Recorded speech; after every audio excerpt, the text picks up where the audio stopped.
জাইমা আর ইয়াসের লাড্ডুর খুনসুটি। একদিন সকালে জাইমা ঘুম থেকে উঠে ঘর জুড়ে মিষ্টির গন্ধ পেয়ে চোখ বড় বড় করে ফেল। মা, কি সুন্দর গন্ধ! কি হয়েছে? মা হেসে বললেন, আজ তোমার খালার বাসায় নিমন্ত্রণ, তাই লাড্ডু বানাচ্ছি। আপু, এই আপু, চলো আমরা লাড্ডু চুরি করি। তুমি পাগল হয়ে গেছো?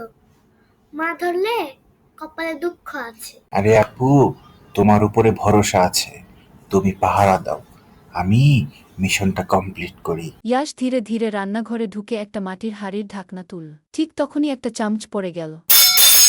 জাইমা ফিসফিস করে বলল, চুপ চুপ করো, মা এসে যাবে। ইয়াস দ্রুত একটা গরম গরম লাড্ডু তুলে মুখে আর পকেটে ঢুকিয়ে দিল। পকেট গরম, মুখ গরম, চিৎকার করেই ফেল। আহ, মা, জ্বলে গেল।